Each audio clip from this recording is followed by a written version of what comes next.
रोही माछ को आपण मैंने जदि एमती केबे बनै नाहंती ताहले मु तो कहबी निश्चित भाव में ट्राई करंतु देखिए बहुत ही टेस्टी बनइबो। अल्प तेल मसला रे बनइबा आउ खाइबा को एते टेस्टी आपण गोटे थाली जगह दुई थाली भात खाइदेबे। बनइबार प्रोसेस बहुत सहज बेंगल स्टाइल रे आज आमे बनइबा रोही माछ बेसर पोस्त। आपण माननको जदि रेसिपी पसंद आसीबो बिंदुरोसई चैनल को सब्सक्राइब करि नेबे ता सहित फेसबुक पेज रे देखुथिले फॉलो करिवे। चलंतु आज रे रेसिपी स्टार्ट करबा। एठी आपण देखुथिबे गोटे प्लेट रे मु एठी रोही माछ अल्प किछि नेइछि मात्र 5 पीस नहीं भल से मुझे परिष्कार करके धोई आनी। तो यही रोही माछ को आप तो पियाज रसुण देकी सब बनाऊे किंतु आज आप गोटे यूनिक स्टाइल रे बनातु। माछ को धोई सारापर से अल्प हलदी गुंड लंका गुंड स्वाद अनुसार लुण मुझे आड कर सहित गोटे चामच सोरिष तेल आड कर 2 चामच लेंबू रस निहाती आड करेंगे। माछर आमिष गंध रही जदि आप लेंबू रस आड करूना आप गोटे चामच भिनेगार आड करेंगे। यही रेसिपी माछ को आप मोटा मोटा पीस रे नेबे जमा पतला पीस रे नेबेनी कहीं पतला पीस रे नेले माछ भांगी जिवो आउ जेतेबेले आमे तरकारी बनैबा माछटी घांटी जिवो। सेतिपई आपण ध्यान रखिकी माछ गुडी को मोटा मोटा पीस रे आपण नै परिबे। एई भली भाबरे सब जिंस को भल से आमे माछ सहित मिक्स करिदेले। एबे चलंतु माछ को भाजिबा। माछ भाजिबा पई म एठी गोटे पैन रे अल्प तेल गरम कर देइथिली सेथिरे आमे माछ को ऐड करबा आउ एम्ति गोल्डन कलर हैला पर्यंत आपण दुई पट एम्ति उल्टे की माछ को भल से भाजिबे। एटा हल्का भाजिबेनी एटा टिके टाणो भजा रहिबो काहेकि सब रेसिपी माछर भजा टिके डिफरेंट थाए। एई रेसिपी रे आपण ध्यान रखिकी माछ को टिके टाणो भजा रखिबे। गैस रो फ्लेम को हाई मीडियम रे रखिकी माछ गुडी को आपण भाजी नेबे। एई भली भाबरे देखंतु हमर कलर भी बहुत बढ़िया आसीची आ माछ गुडी को भी बढ़िया टाणो भजा भी हे जाईची। एबे माछ भजा गुडी को प्लेट रे काढिकी हमें साइड रे रखिबा। माछ पई चलंतु मसला किछि बनै नबा।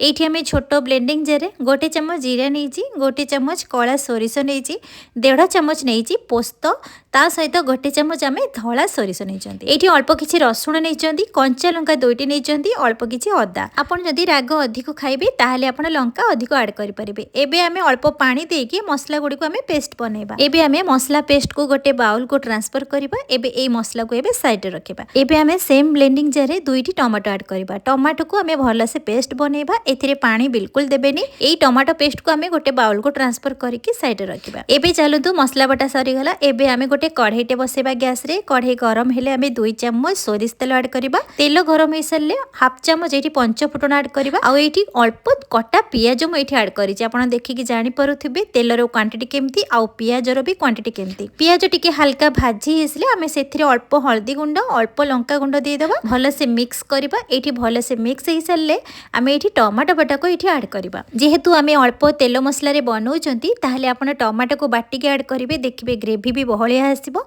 आ खाइबा को बहुत ही टेस्टी बनिबो। एबे टमाटो को भल से मिक्स करके एठी स्वाद अनुसार आमे लूण ऐड करिबा। आपण ध्यान रखिकी लूण को ऐड करिवे। माछ गोळेला बेले मध्य आमे लूण ऐड करिसंती।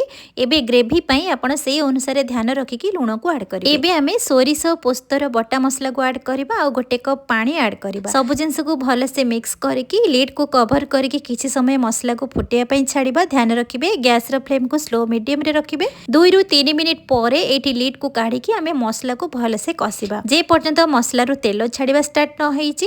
आ एई भली भाबरे देखंतु मसला पूरे सुखिला सुखिला हेई आसीबो। एठी आपण देखि परुथिबे मसला रे तेलर क्वांटिटी बहुत कम अछि जेहेतु आमे 2 चम्मच तेल ऐड करथिले। एबे मसला कसा हेई सल्लानी। एठी आमे गरम पानी गोटे ग्लास मेठी ऐड करिछि। ग्रेवी को भल से फुटिबा पई छाड़िबा। ग्रेवी फुटी गले मेठी अल्प कोटा कंचा लंका ऐड करिछि आ भजा माछ को मध्य एठी ऐड करिछि। भल से सब जिंस को मिक्स करिबा आ लिड को कवर करके मिनिमम 2 रु 3 मिनिट पर्यंत आमे ताको सिझिबा पई छाड़िबा। ग्रेवी एथिरे बेसी रखिबेनी जस्ट टिके माखा माखा रखिला बळी आमे ग्रेवी रखिबा। 3 मिनिट परे देखंतु एठी ग्रेवी केमती परफेक्ट हमर सुखिला भी हेई आसीची। जेते ठंडा हबना ग्रेवी सेते सुखिला हेई आसीबो। एथिरे मसला आ किछि भी ऐड करिबेनी। एथिरे गोटे चम्मच केवल सोरिष तेल ऐड करिवे ता सहित काटिक रखिथिबा धनिया पत्र। एतिकी जिंस रे हमर परफेक्ट बनि जिवो बेंगली स्टाइल रे हमर रोही माछर बेसर पोस्त। एई भली भाबरे छोटो छोटो टिप्स को आपण फॉलो करिवे देखिबे परफेक्ट हमर बनिबो आ माछ गोटा गोटा भी रहिबो जमा भी भांगिबोनी। आपण प्रथमरु माछ को जदि एमती टाण भजा करिवे आ कवर करके जेतेबेले सिझेइबे ना बेसी समय सिझेइबेनी। এইଭଳି ଭାବରେ ଆମର ବନିଗଲା ବେଙ୍ଗଲି ଷ୍ଟାଇଲ୍ରେ ରୋହି ମାଛ ବେସର ପୋସ୍ତ। ନିଶ୍ଚିତ ଭାବରେ ଆପଣମାନଙ୍କୁ ପସନ୍ଦ ଆସିଥିବ। ଗରମ ଗରମ ଭାତ ସହିତ ଆପଣ ଏନ୍ଜୟ କରନ୍ତୁ।